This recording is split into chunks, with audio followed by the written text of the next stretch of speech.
Good evening, everyone, and welcome to the Access to Justice Docassemble showcase. So just to introduce myself, my name is Laura Spencer and I'm apprentice solicitor at Digital Law, as well as a committee member for the Sheffield Legal Hackers. So this showcase is hosted by the Sheffield Legal Hackers and is in collaboration with both Amazon Evaluate and Tonic Workflows. So before I introduce the event and pass over to Heather to give you a bit more information, I just want to give you all some information about the Sheffield Legal Hackers. So the Legal Hackers as a whole is a global movement of lawyers, policymakers, technologists and academics who explore and develop creative solutions to make some of the most pressing issues at the intersection of law and technology. So the Sheffield chapter actually hosts around 6 events a year, probably about once every 2 months. Obviously all online at the moment, but we do hope to be getting some more events back in person towards the end of the year. So these events are focused on a wide range of issues, such as technology, criminal justice, AI, legal tech, and contact tracing in regards to the pandemic and access justice like this one. So moving on to this evening's event, as I mentioned, this is the Access to Justice Docassemble showcase. This is part of the Sheffield Legal Hackers Year of Access to Justice in 2020, the initiative. So we partnered with Amazon Evaluate and Tonic Workflows in order to deliver a free Docassemble course. And this course was hosted by Matthew Pennington of Tonic Workflows and Heather Anson of Amazon Evaluate as well. So several teams ranged in, like some students and some academics as well, have taken place on the course and are here tonight just to discuss the solutions they have built in order to tackle a wide range of access to justice issues such as asylum, domestic violence and revenge porn. So I'm just going to pass over to Heather now to give you some more information about the event. But I hope you enjoy, and if you've got any questions about the event, just drop us an email to Sheffield Hackers email address, which is on our website. Thank you, everyone. Hi, thank you, Laura. Hi, I'm Heather, and thank you for coming to this evening's showcase. We have been, Matt and I and everyone involved have been really impressed with the projects that people have been coming up with during this project. And the reason for this showcase is not only to show everyone what can be done by people who came into this not knowing anything about coding really, and seeing what they can come up with, have an idea of how we can make the legal profession more accessible to people outside of our vaunted halls of law. And we have 3 very impressive projects put together by 3 of our teams from this. And we're hoping what the main outcome will be for today is not just that you'll see what can be done with even free technology like Docassemble, but what can be done if we think about increasing access to justice. But what we'd really like is to see those who have the resources, whether it be time, money, or connections, to take these projects forward with these teams and integrate them into practice and make these projects real, because they've all been working really hard and they are very impressive projects. I don't want to take too much time away from them because they are the real stars of the show. So I will start out with our first team to present, which is presenting their project around domestic abuse. So let me just hand over the presentation baton to Team 3. I'm sorry, they're called Team 3, which are Team First. Hello, can everyone see me? Yes, we can see you. Perfect. And can you also see the PowerPoint? Hello. Oh, I've made, sorry, I've got to make the right person presenter here. My fault. Sam, yeah. Yeah, it just takes me a second to hand over the baton for you. There we go. Now he should be able to share a screen for you.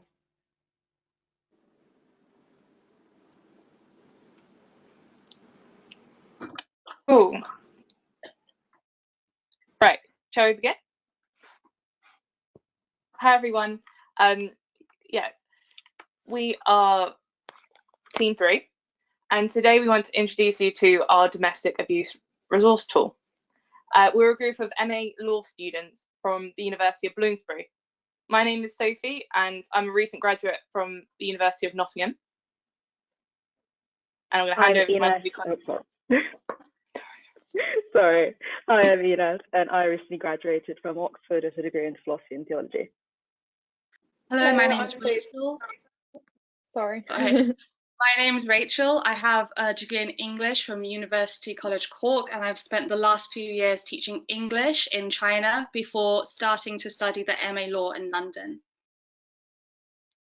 Hi, I'm Sophie. I'm a recent graduate from Exeter. I studied politics and sociology, and I'm also an MA Law student now.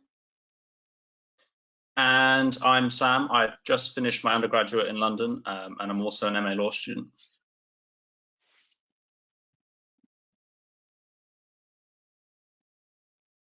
So the problem we've identified is domestic abuse, due to the staggering increase during lockdown. And through our research, we discovered that there wasn't a universal survey which connects victims to charities and legal services. And this is such an issue because victims stay silent, they can't or don't access the services, and perpetrators don't get caught. And so we want to join the legal hackers community to support victims so that they can locate the support, as well as to support charities with the overwhelming domestic abuse cases. And now we're going to share with you some statistics which, some people could find quite distressing. So there's been a 72% rise in domestic abuse cases since the first lockdown, 49% increase in calls and domestic abuse hotlines in 2020, and there's been 2,286,000 victims of domestic abuse in 2019, which includes 1.6 million women and 786,000 men. And tragically, there has been 34 people killed as a result of domestic violence in 2020. I'm now going to hand over to my colleague. So for this project, we were motivated to first increase awareness of the different forms of domestic abuse. Secondly, we wanted to address the impunity which still persists in cases of domestic abuse due to a lack of evidence. And finally, we really wanted to harness technology to create efficiency in the legal process. In order to address these issues, we've created a tool with 3 limbs. Firstly, a questionnaire which helps the victim to identify which forms of domestic abuse they are suffering from, so either financial, sexual, psychological, or physical. And secondly, based on this and other characteristics, we direct them to the appropriate charity according to their needs. We've developed a limb which will also allow victims to document their abuse. So we'll now show you a demo.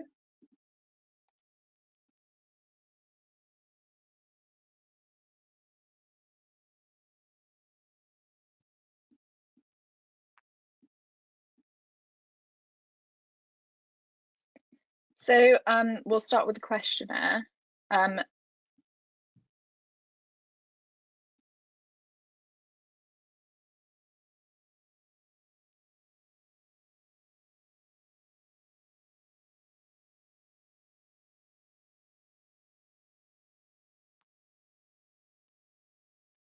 So first, your name will be asked.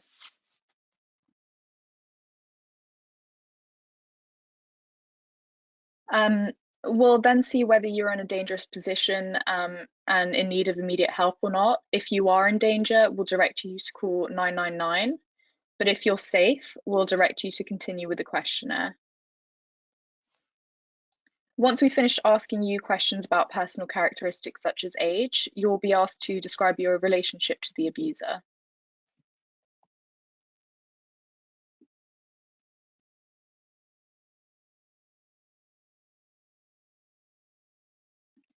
A warning will be given before continuing to the questionnaire about the sensitivity of the next questions. Now, the main body of the questionnaire is a triage of questions divided into 4 parts. So questions pertaining to psychological abuse, financial abuse, physical abuse, and then sexual abuse. The questions for each part will keep coming up unless the answer to one of the questions is yes, in which case we will have determined that the victim is suffering from that form of abuse and move on to the next set of questions.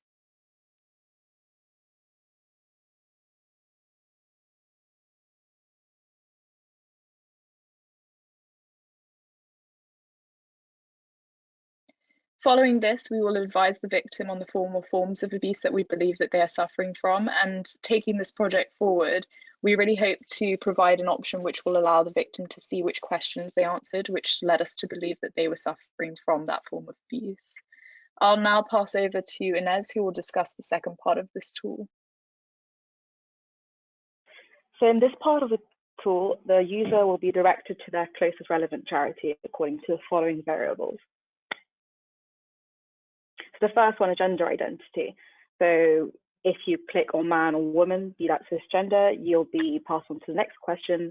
If it's non-binary or transgender, you'll be sent to gallup.com, which is a charity that specializes specifically for domestic abuse victims who belong to that community. Then again, it considers your sexuality. Again, if yes, go to Gallup. If no, next question. If you are underage, then you are sent to NSPCC. If not, then you identify the type of support you might need. And finally, you can click the box and decide which region you live in. And no matter where you click, you'll be sent to the closest charity in that region.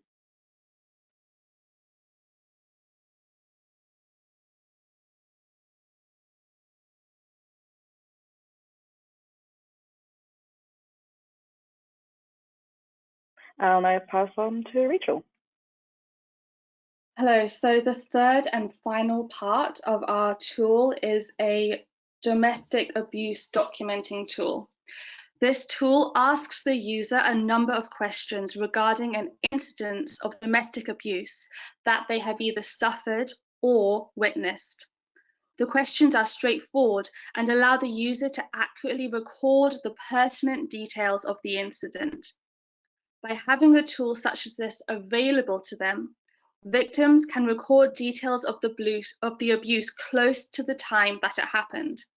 This gives the user the best chance of remembering the important details of the incident and recording them accurately.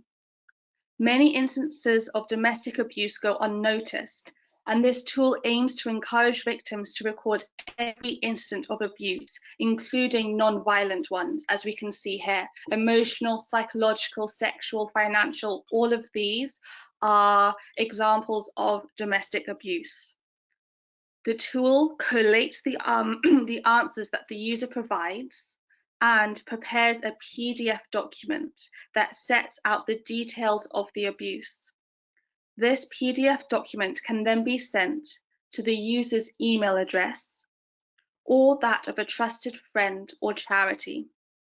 What's more, the email will be sent to the junk folder of the email.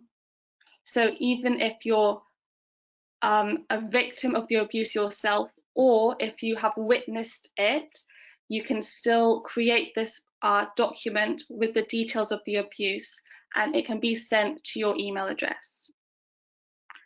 So this document, after it has been sent to your email address, it will be sent to the junk folder. As domestic abuse is a sensitive subject, the victim and the abuser often lives together, and sending the PDF to the junk folder minimizes the risk that the abuser may see the document. The appearance of the email is also rather nondescript, and this keeps the sensitive information private just to the user of the questionnaire.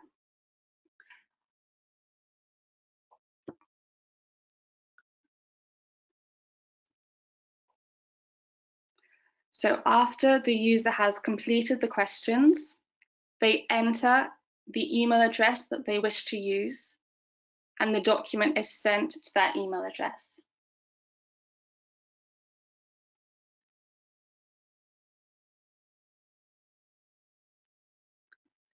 And the email, the appearance of it is rather nondescript. It just looks to be an email advertising a discount sale. This throws anyone off if they are looking through the victim's emails. It's not immediately obvious that the email is about domestic abuse. And as we can see here, this is the final document. It has all of the answers that the user inputted with the details of the incident, the date that the user completed the questionnaire, and their signature. So I'm now going to hand off to my colleague who will continue with the PowerPoint.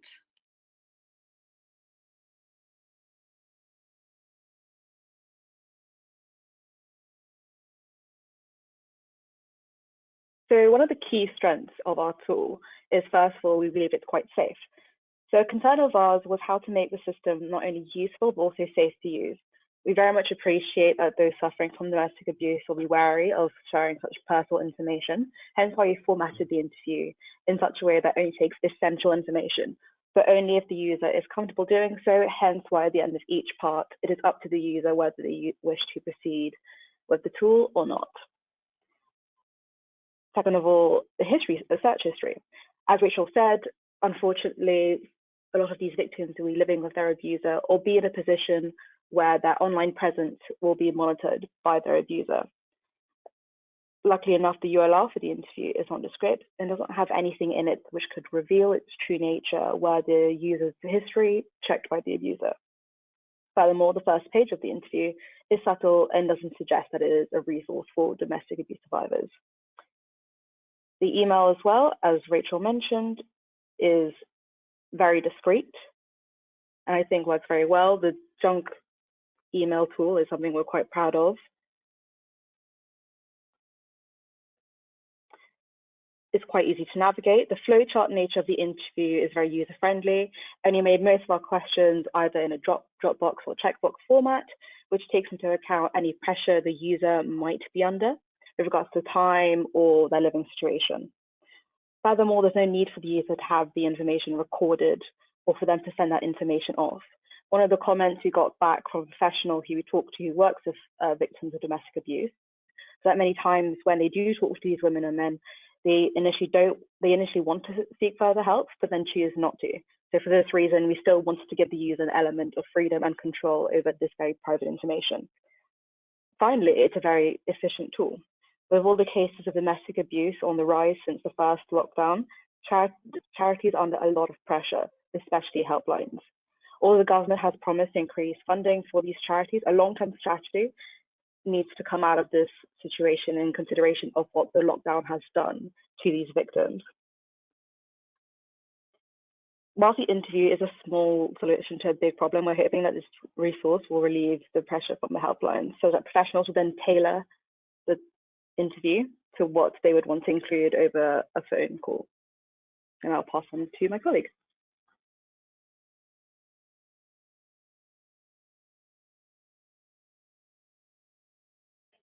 This is actually me.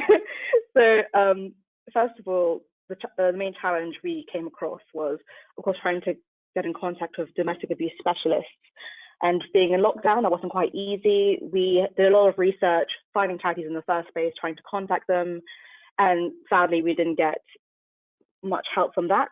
Luckily, I was able to meet a specialist in person. She was very helpful, telling us what she thought we could do, what would be of help to her and her colleagues. Secondly, starting this project with very little to no experience in coding and having to get to know our teammates online was, of course, a challenge, which I think we did very well. I think we all managed to get along very well and work to our strengths and complete this project in time.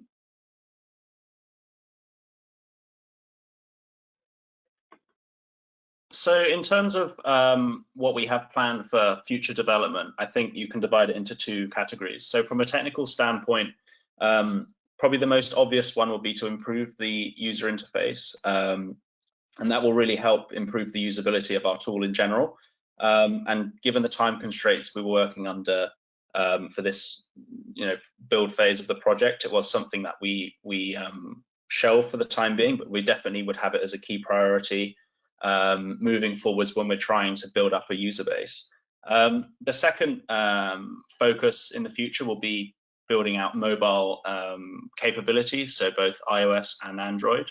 And it goes without saying that most interactions with digital services today are largely done over mobile, and we will therefore put a lot of try and put a lot of resources into developing this. This could facilitate features such as customizable icons and names. So this would really help support the discreteness of our solution and make sure that people feel comfortable having it on their phone and they don't fear their abuser controls their device being able to see an app which would obviously be related to domestic abuse. The third area will be expert consultation. So we are law students. We're by no means experts in interviewing people who are suffering from domestic abuse, and therefore we really hope to focus on crafting questions with the advice of field experts, which are efficient and appropriate. And a feature which might facilitate that is actually building the capabilities to have a live network of expert advisors around the country, which would allow a user to essentially have a chat function with a domestic abuse advisor or a lawyer or whatever kind of requirements they need. That way actually increase the value that our tool can offer. The fourth technical feature which we would hope to build out in the future will be a database, and this specifically targets our second tool, the Support Finder tool, since with a bigger database of domestic abuse charities, we could effectively increase the number of variables which we use to direct a user to the appropriate charity. And I think probably the most pressing example of that would be geographical variables. So if we could have a database hosted in, say, SQL, which had very specific, say, postcode data, we could therefore provide the user with charities in their immediate vicinity, and in that way, again, improve the value of our tool. Finally, in terms of the third feature or third section of our tool, having a means of secure cloud storage for this recording tool would revolutionize its value. When we conceptualized the tool, we really pinpointed the sense of empowerment that a victim would have in being able to gather the evidence that they need to facilitate legal action, even if they're not at the stage where they feel comfortable in approaching a lawyer or the police, say.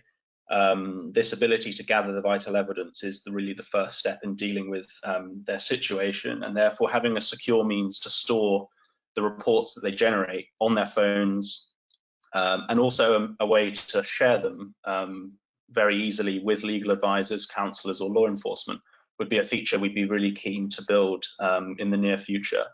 From a commercial standpoint, I think the most obvious challenge is the go-to-market. So how do we get this from the proof of concept where we have now to actually launching it and actually building out some users and getting feedback from users? And there are obvious funding issues in that sense, because there's no advertising revenue or subscription like you would have with most digital services, and therefore we'll have to draw upon crowdfunding and grants to support that. The second issue is privacy. Now, consumers are becoming increasingly aware of the issues that surround digital tools in terms of the information they give it, and I think it's particularly acute with our tool, given the information that users are sharing with us. And it will be a key challenge moving forward to actually navigate this. And lastly is marketing. Again, given the nature of our tool, it'd be very difficult for us to adopt the conventional marketing strategies of the apps that we use on a daily basis, because we want to keep the tool discreet. We don't want abusers to also be aware of its existence.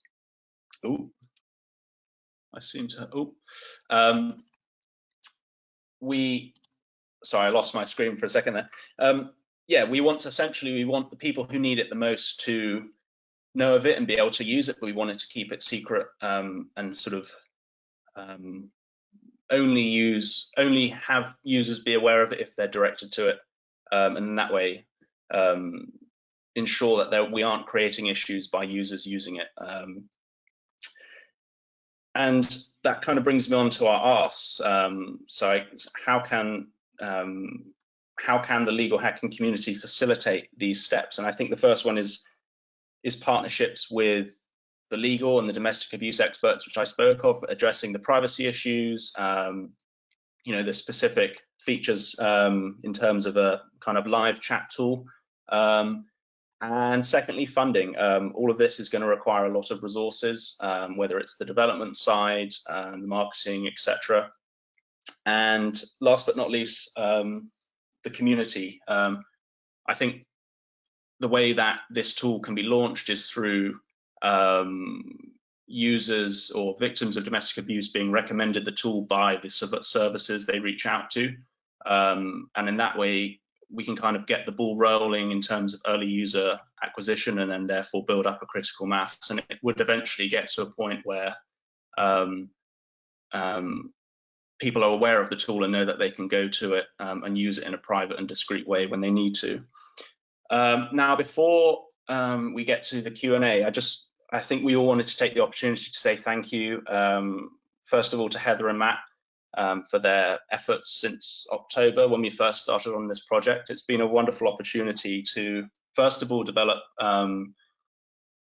very valuable technical skills as law students and as individuals looking to work in the legal industry. And in particular, Docassemble, we've all learned to be an incredibly valuable tool, and definitely definitely skills we'll take forward into our legal careers.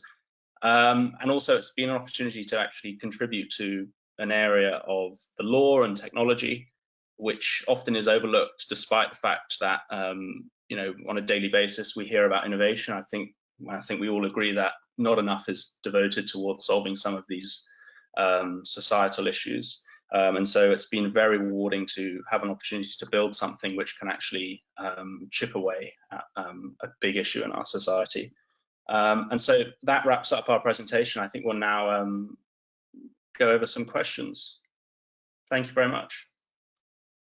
Okay, we're actually going to hold questions to the end if we have time, because we've got 2 other presentations to go through. But please note, anyone's on this call, we've got their contact details there, which is really important, particularly if you're interested in this.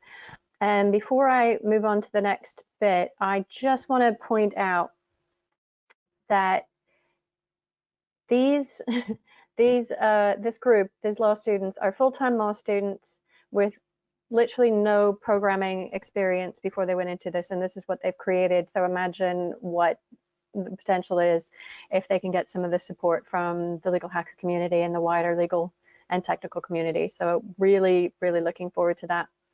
So next up, we have what we call Group 5, but is the revenge porn product. So I'd like to introduce that group now, and I will be putting the slides up for them here as well. Hi, guys.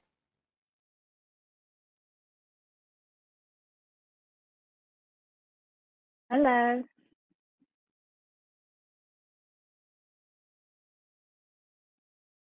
Right, so we are team 5. Heather, if you wouldn't mind moving on to the next slide. Thank you.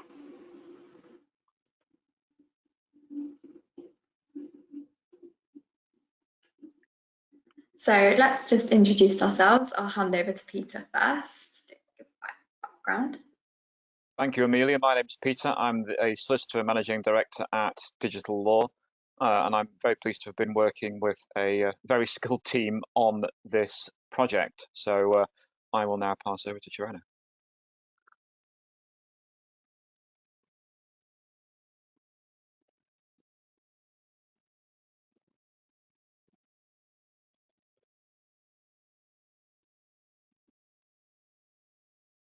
Hello. Sorry. Sharon, would you like to introduce yourself? Yeah, sorry. My internet's not very strong right now. So I'm Cherno. I am a law graduate and I'm currently studying cybersecurity at the University of Law. And finally, I am Amelia. I am an apprentice solicitor at Digital Law UK, and I kind of got thrown into the middle of this. So I'm really looking forward to showing you what we managed to pull together. So Heather, if you would not mind going on to the next slide, please. So we kind of looked at the problem of revenge porn. And as you'll probably have seen, even in the last few days in the media, there has been this new documentary on BBC Three of Zara McDermott's kind of experience within this. And it's very interesting to watch that and see how she highlights various aspects of problems of revenge porn. And so there are not enough guidelines surrounding on how to kind of report revenge porn and any sort of explicit images or any media. And there's not been much support or guidance given to the police and how to deal with the cases that do in fact come to them, whereas a lot of cases aren't even reported. Similarly, there is a kind of a blame game within kind of police reports. Often victims are not shown enough sympathy and no one can really understand what they're going through, because not only does it affect kind of the victim itself, but you've also got to think about their future relationships, their family. It's such a widespread problem. Heather, if you wouldn't mind moving to the next slide, please. So kind of statistically, since even the start of COVID, there has been a 22% rise on the reports from the revenge porn helplines. And recent research by domestic violence charity Refuge found that 1 in 7 young women have received threats that intimate photos will be shared without their consent. That doesn't even include kind of the people that don't even report revenge porn threats or even looking at people that follow through on these threats. And I think somewhat the most horrific, in October 2015, an FOI request from The Guardian revealed that there were a total of 139 revenge porn allegations in the UK between January and April of 2015, 10 of which of these cases involved girls under the age of consent, which I think is absolutely horrendous. Next slide, please. So obviously we talk about revenge porn, but what actually is it? Revenge porn is the sharing of private sexual material, either photos or videos, of another person without their consent, and with the purpose of causing embarrassment or distress. These images are sometimes accompanied by personal information about the subject, including their full name, address, and links to their social media profiles, which, as you can imagine, will have catastrophic effects for not only the victim, but other people around them. Next slide, please. So the law only changed in 2015, with non-consensual pornography criminalised in the UK. With an amendment to the Criminal Justice and Courts Bill that stated it would be an offence for a person to publish a private sexual image of another identical person without their consent where this disclosure causes distress. Distributors of non-consensual pornography can also be prosecuted under the Malicious Communications Act or the Stalking and Harassment Act, though to be prosecuted under the latter behaviour would have to be a repeated act. The maximum prison sentence for distributing porn is 2 years. So I will hand you over to Sharon, which will cover a bit more of the project and as well the demo. Thank you. So I will be showing you the tool that we have managed to build. But before I get started, I just wanted to briefly explain why we chose to call it intimate image abuse as opposed to revenge porn. So revenge porn is the colloquial term. It's the one that's used very often. But the issue with revenge porn is that it doesn't fully cover the extent of the crime. First of all, a lot of victims have gone on to say that they find the term is quite victim blaming. So revenge in itself implies that you've done something to provoke this violation, this action, the action by the perpetrator. So instead of revenge porn, we went with intimate image abuse, which it's more sensitive towards interviewees, and we kept them in mind throughout the entire design of this this tool. And So as you continue, you'll just press yes if you've been the victim of intimate image abuse. But before I go, I just wanted to say that we wanted this tool to have as much scope as possible. So you can also use this if you've been threatened. So you can press no, and it will take you here where it'll allow you to proceed if someone is threatened to share your intimate images. But for the purposes of this demonstration, I will not continue. I will go through this way. So we put in as many notes as possible for the user so they can have as much guidance. We wanted this to be as easy as it can be because they're probably in a state of distress given the nature of what's happened to them. So we'll click yes. Please provide the following information. So this asks if the images have been shared by somebody that they know. Again, there is a note here emphasizing that the person who they know is somebody that they're familiar with, like an ex-partner or a colleague. If they click yes, they'd be able to provide their full name and the nature of the relationship. So say this is an ex-boyfriend. Like Amelia said, this kind of crime, it's incredibly gendered. Majority of the victims are women and young girls. And here they'd be able to provide information about where the person lives so the police can follow up. So we'll continue. So next, we talk more a little bit about the nature of the relationship. So has this person, the perpetrator, been abusive towards the interviewee? So if they have the option of providing more information about that. That is so that the interviewee can establish as much. They can establish this is a pattern of behavior if it is. So if they have, say they've been physically abusive, then the interviewee would be able to input that into this information, and they'd also be able to provide any evidence to upload to support this, so screenshots, text messages, all these sorts of things. And here we have little info to guide the user as to the kind of things that they should upload, and an emphasis not to upload anything explicit in nature. So for the purpose of the interview, we'll just go no, and we shall continue. And then this question asks the first day when they were notified about that their images have been shared. So we'll just say one random day. And then here they would provide the information about what happened. So they were asked to give a very detailed account into what has happened and the circumstances of their case. So here I've just given once more some more guidance to the user as to the kind of information that we'd like them to provide. When they first became aware of this. So here I'll just input that. And then this next is going to be asked, they're going to be asked whether the images have been shared with anyone. So the reason why I put this is you can implicate more people. So at best, you have people who could be implicated and they could also be charged. But at worst, you have possible witnesses, people who could support your claim in court. The idea is to lend as much legitimacy and credibility to the process, because often victims end up falling out of this because the police don't feel like their cases are strong enough. So this again is to strengthen the cases. And how many people do you estimate these images have been shared with? So they can put the number that they feel is correct, and then they'd be able to put in any contact information, any names they have of the people. Once more, this is because very often young women will have their images, so images they sent to their partners in confidence, shared in group chats with the boys, and it's something that shouldn't happen, but it does. And this, they could also be implicated as well as also serve as witnesses to the crime in when the crime is being prosecuted. So that's why that's there. And then we could proceed here. So do you suspect these images have been posted online?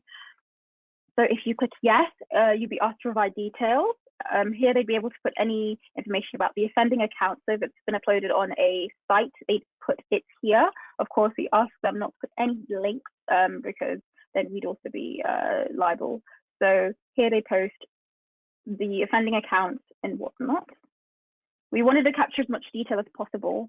And is there more information that they would like to mention? So here they could put in, say the perpetrator is somebody who has a history of doing this, so maybe they did this to an ex-girlfriend, then the user would be able to input that here. And if they have any images or any supporting evidence that they'd like to upload, they'd have the opportunity to do that here. I'm just going to click no. Again, there's a lot of, there's quite a bit here, just giving them guidance and letting them know exactly what they can put. And then lastly, we have their full name. So here I'll just put in anything, their email address, and their telephone number, and of course, postcode. So this is a document so in case anybody needs to reach out to them, then they'll be able to reach out to them through this. And then this is the part where they, the declaration of truth to confirm that everything they've provided, all the information they provided it here is done to the best of their knowledge. And so they'd sign it by putting in their name and then the day in which they completed it. And then what would happen is they'd be given the opportunity to download this or email it to themselves. So they'd be able to send it off as a PDF or in this kind of format, which allows them to edit it in future. So this is kind of like a preview of what you'd get. As you can see, this is kind of what you get. So you download it as a PDF. I don't have one ready for you, but that is the tool. Now I will hand it over to Peter to discuss let me just quickly discuss the challenges and sorry, not the challenges, the strengths and the weaknesses. So one of the strengths of this tool is that it is incredibly easy to use. We want it to be as easy for the victim because they are in a state that is not very easy to input information like this, and it will be likely very triggering. So we kept that in mind. We wanted it to be straightforward because when he reached out to the leading organization in this, the Revenge Porn Helpline, they told us that the questions need to be straightforward and you need to grab the information that's needed, not anything extra, hence the directness. And another strength is that it is wide in scope, so it can cover people who've been threatened as well as people who've had their images shared without the consent. And not just images they've taken, but also images that have been taken of them, as well as implicate other people who could also serve as witnesses or also be charged. And of course, it's still it's still a prototype, but yes, that's what we prepared. So I'll hand it over to Peter now to discuss everything else.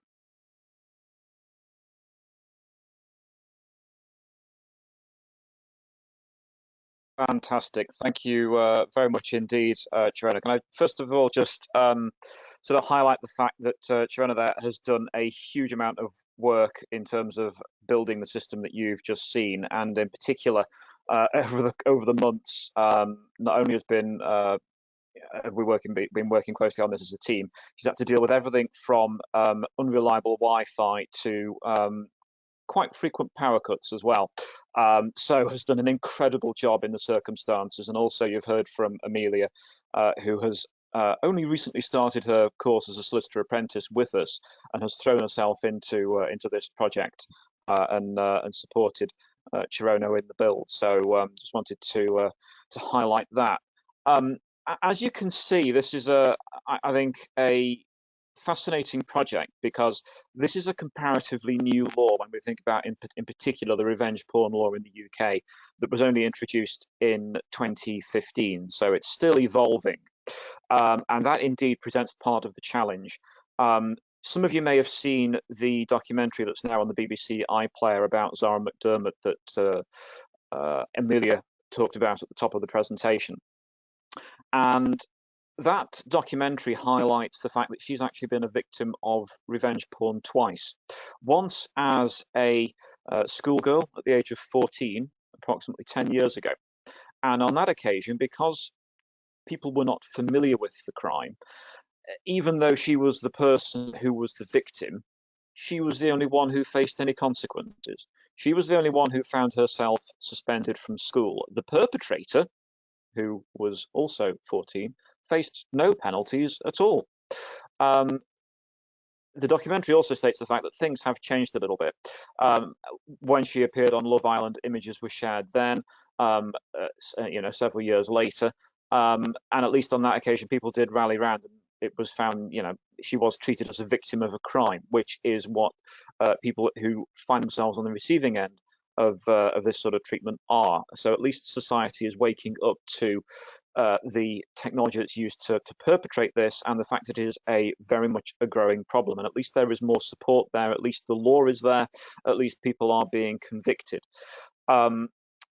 There is also the fact there is the increasing proliferation of this crime through deepfake technology. Anyone who saw the fake Channel 4 Queen's speech on Christmas Day will have seen that this technology is not just very believable, it is also now very cheaply available. Indeed, there is an app available where people can basically send a picture of an individual to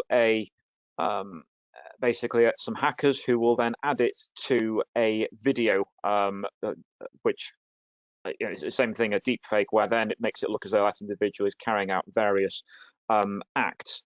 So this deepfake technology is also becoming increasingly easily available and used to perpetrate this crime on a broader basis. It is a risk for, in particular, students, both at school and university, and there are very often safeguarding issues where you could be looking at minors, and as Amelia said, those below the age of consent who end up finding themselves involved in this offence. It is also, and you'll have hopefully noticed from the demo there where Cherona was pointing out that, look, we're trying to get people to supply evidence in the form of, say, for example, text messages from a perpetrator where they might be seeking to carry out a blackmail, either asking for money or asking for something else in return for not sharing images. However, we have to be very, very careful that in the process of this, the person using the app doesn't actually upload a image itself that could be explicit, because that could mean that then the operators of the app are themselves commissioning an offence, as indeed would be the original victim, who is then sharing that image and is themselves committing an offence. This has even happened under the auspices of this new law in operation since 2015, where allies of the victims have sought to notify the authorities, and in their eagerness to help have then actually sent the image to the police saying, look, this is the image that has been shared, and then they have found themselves in the dock with the perpetrator. So we have to be very careful in terms of hopefully encouraging victims to come forward and report this offence, but at the same time making sure that they are not, and indeed that we are not actually allowing that offence to be perpetrated further. So there's almost the element of legal education around this, indeed an element of public legal education. We have been in touch with the police on this. We've been in touch with law enforcement. And it was a very interesting conversation, because when we told them about the system that we were doing, they actually said, well, that sounds fantastic.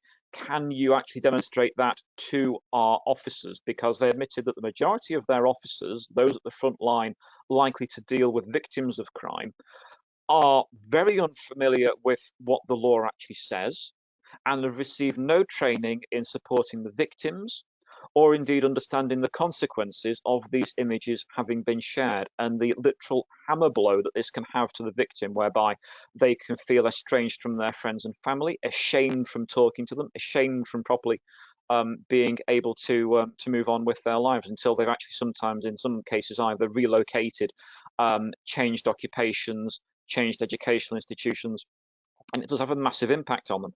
And unless you've really seen examples of this, it is very difficult to get your head around and understand it. So we're hoping that, as well as this documentary that I've referred to, the fact that we could then show this to law enforcement will hopefully mean that victims get better treatment when they do come forward with these sorts of problems in future, and indeed that by us putting together the system, but in effect bundles all the evidence up and makes it easier for a victim to come forward, that it will mean that they are treated better as a result. But that's our tool. Thank you very much for listening, and we look forward to answering any questions that you may have later on. But in the meantime, thank you very much. Great. Thank you very much, Peter, for that, and for your whole group. Again, some impressive work done by that team. And we are running a bit late on time, so we may not be able to do questions at the end. However, we want to make sure that we provide the information to you to how you get in touch with these teams. So we'll make sure that's made available to everyone. The last team, but definitely not least, is our asylum team. And the asylum team, please, anyone who is available can please show up, and we've got them here. There you go. Hi, guys.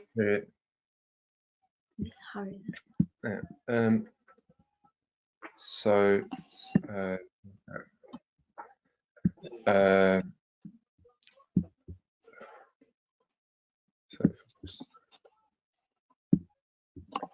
You should have the ability to share your screen now if I've done it correctly. Yeah. Yeah, sir.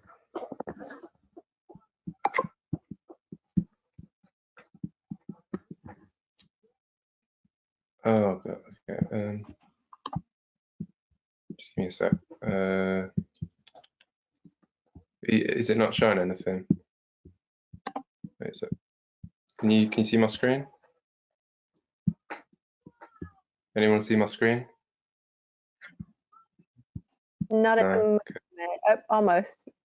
Yep, I think so. I think we've got it now. You got it, like it's on the playground.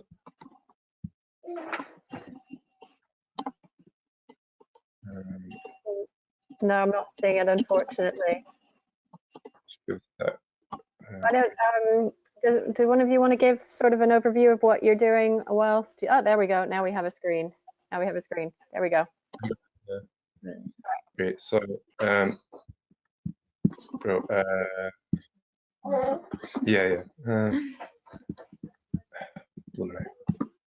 Not this. Just some minor technical difficulties. Yes. Just give us a sec.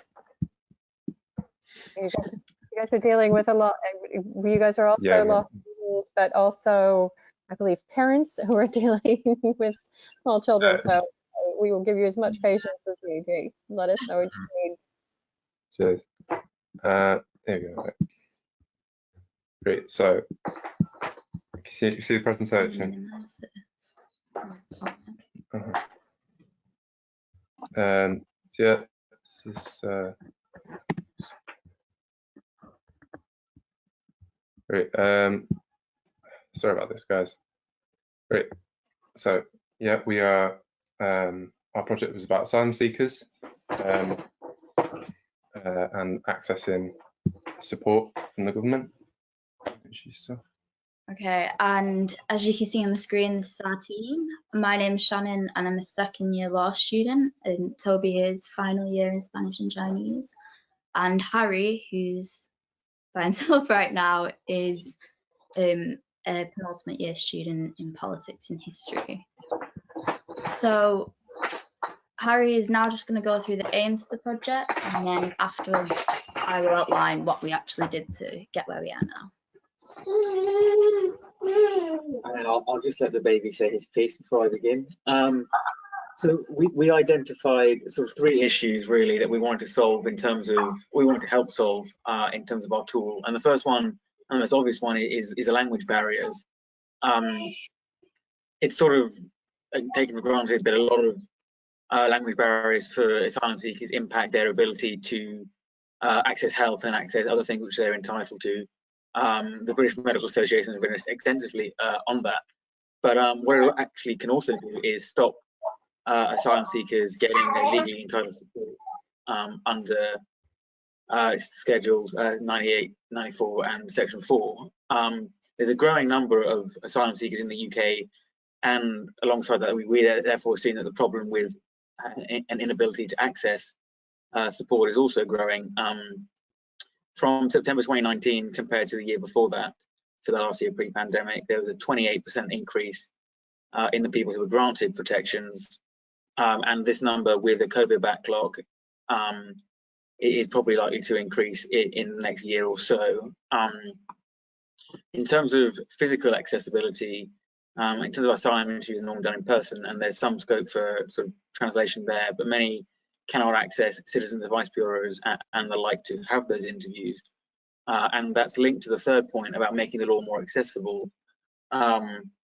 This perhaps applies less to people who have applied for asylum and who arrived, but more so to people who have been rejected and who may not know that there is still support available, for instance, under the Section 4 provisions, which actually allow for people whose asylum claims have been refused and who are no longer technically classified as asylum seekers, but who are still able to obtain accommodation and subsistence support from the UK government. So it would be pointing these people towards places where they could access that support, which they may not be aware of, and that's more so under Section 4 than for the other two. And we would make that more accessible by combining the sort of online element with a campaign to sort of advertise in areas such as GP surgeries, such as public libraries, and also areas that, you know, maybe these that are maybe sort of more off the beaten track, be that ports, be that docks, train stations, tunnels, where people who are destitute are more likely to be having had a refusal on an asylum claim. I think I'm now going to let one of my colleagues talk about the process and how we came to where we are now on the project. Okay, so I'm just going to be quickly going over how we actually came to, decide on what we wanted to do and identifying the issues that we wanted to tackle. So as you can see, I've broken it down into 4 main stages. We've got research, planning, recruitment, and the actual project development. So with research, we obviously had to figure out what the current policies are governing how, the types of support that we are able to offer to asylum seekers. We also had to speak with people who often engage with those seeking asylum to see, how they are falling through the gaps and what types of issues that we can tackle. So we took all of this research as well as figuring out what types of languages are in most demand, and we then created a flowchart, which you'll see on the next slide.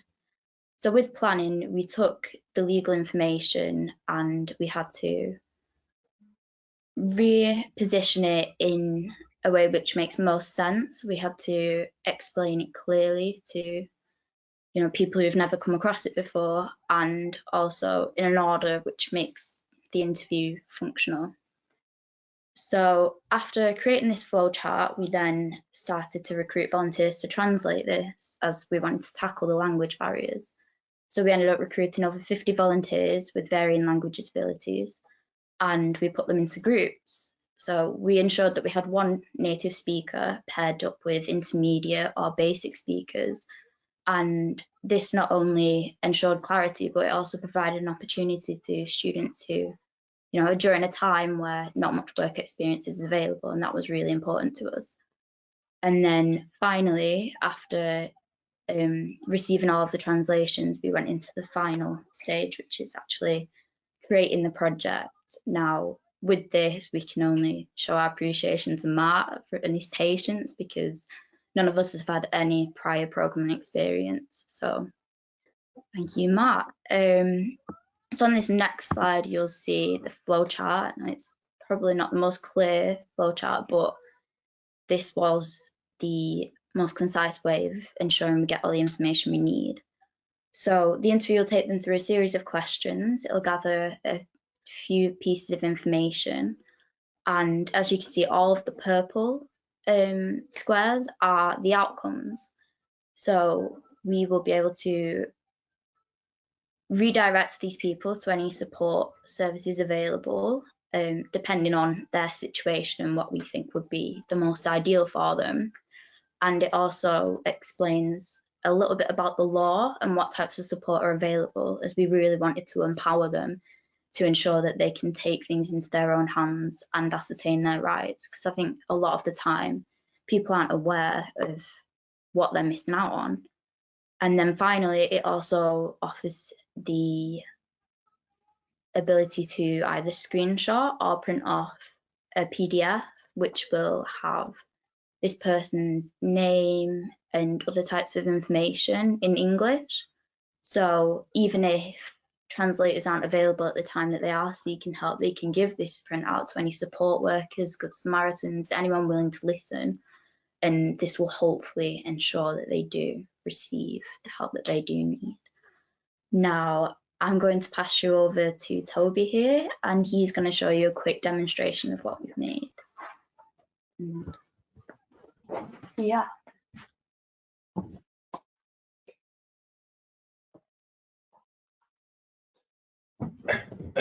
Sorry, just passing the baby over. Right, so, just give us a sec.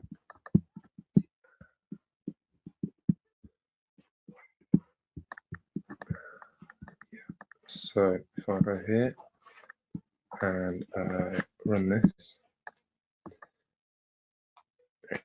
you'll see this. So very first question you get is selecting a language. So you can see here we've got quite a few. I think we've got over a dozen translated at the minute, but it's still an ongoing process putting them into code, which is taking a while. So select English, name,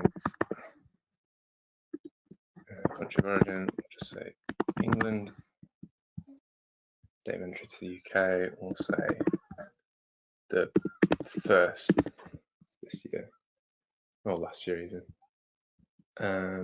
Any dependents, because this can affect certain outcomes, what support you're available, so I'll say no. Date of birth.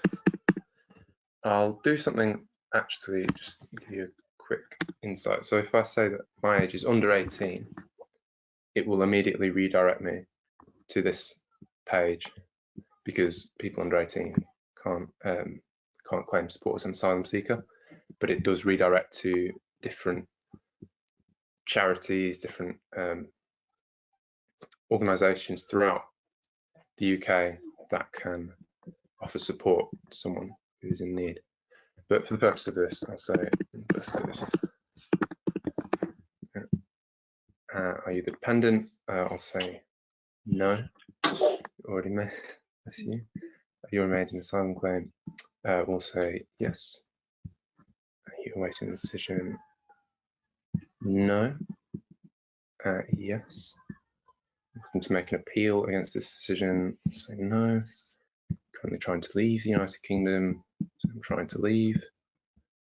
And here we'll say none of the above. And obviously, as Shannon showed before, we've got a variety of different outcomes depending on the person's situation. But in this scenario, the person is not available, he's not eligible for any support.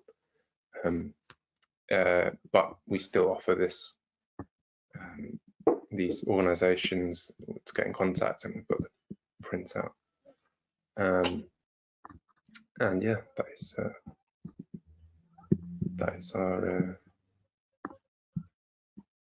our service. Yeah.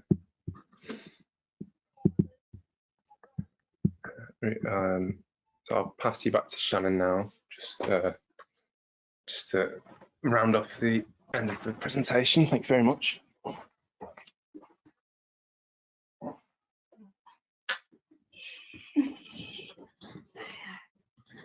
So obviously after creating this, we had to really be inventive when coming up with a clear route to market.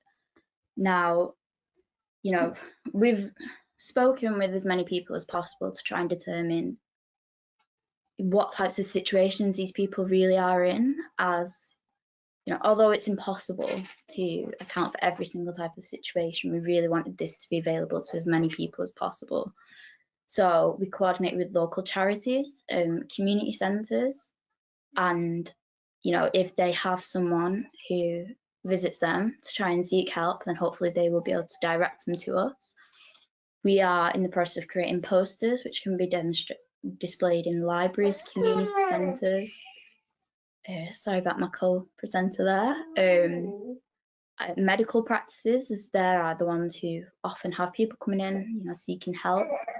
And one of the biggest ones would be bus stops. Now, these people often have access to a phone, but nothing else. However, if we display this poster in a bus stop, it contains information such as what we can offer, as well as the nearest Wi-Fi source, which is fortunately often the bus itself, if they decide to go on one.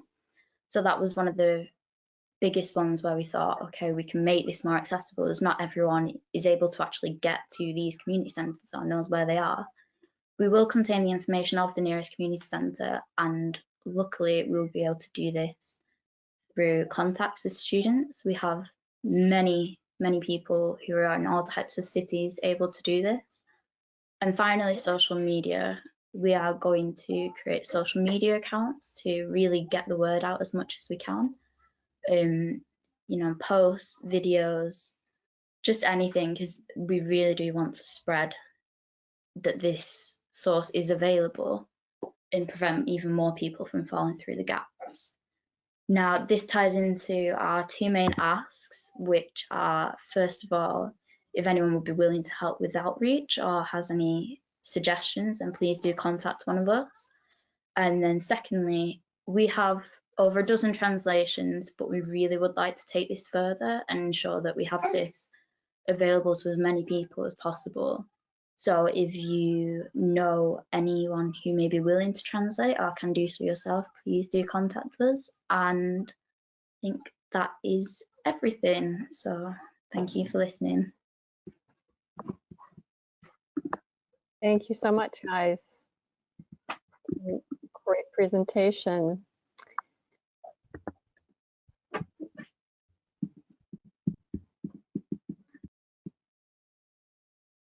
Now that we've seen our 3 projects, I'm going to open this up to see if there are any questions from our attendees. There is a question toolbar on the side where you can ask questions of our attendees. I'll come off the screen so you don't have to look at that. And let us know if if any of you want to know a little bit more about a project, or if you want to know how you might be able to help. And we can get to those questions right now. Okay, and first thing I should tell you is that we are definitely going to have this available as a recorded, it's being recorded. So you will, if you're registered for this, you will receive a link to that recording. So you can be able to view this again. You can be able to get the contact details specifically for any of the groups that you want to specifically look at.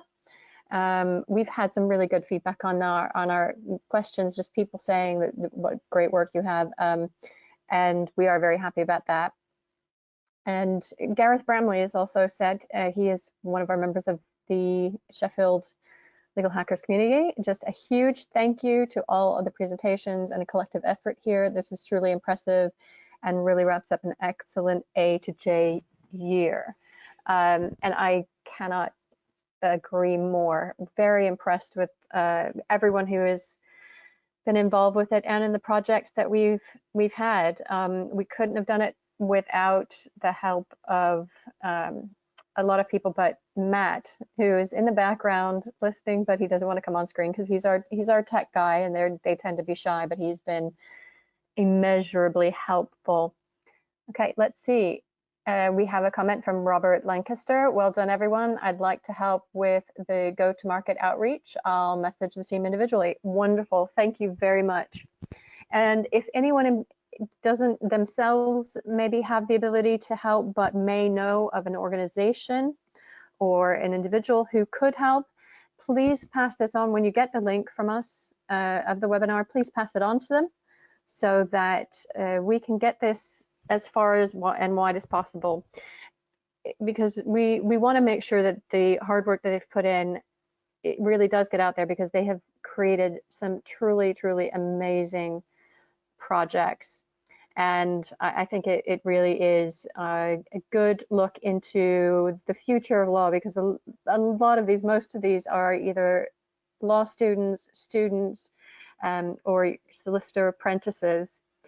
And I'm blown away by it. I'm very impressed by what they've done. So if there aren't any more questions, I am just once again going to thank the Legal Hackers community for supporting this, and my partner at Tonic Works Flows, Matt Pennington, and Ensign Evaluate. Also, we've had quite a bit of help from Digital Law UK, who have not only participated in one of the projects, but have helped with doing some of the legwork in the background. So thank you very much for everyone. And wait, we've got one more thing that's come in. Just another comment from Martha De La Roche. Amazing job to all presenters. First of all, we'd love to have your solution highlighted and shared with the Justice and Innovation Group. We facilitate with members of the justice community, and this would be a great next step for embedding your solutions at the front line. So that's Martha De La Roche. That's outstanding. Thank you very much for that, and we'll make sure that you have all the information. James Cockrell, all great projects. Very impressed with the efforts and the presentations. I have a developer background in cloud mobile, so happy to help a bit if I can. That is fantastic. These are this is what we were looking for, and I'm really pleased that you've been able to see the potential of these, and that hopefully going forward we'll be able to help these guys. So I don't want to keep everyone too much longer. If there are no more comments or questions, we will wrap this up, but please note, we will be having a link to this recording available to everyone probably by the end of the day tomorrow. All right, thank you again from all of us at Anson Evaluate, Tonic Workflows, and Legal Hackers. Have a very good evening.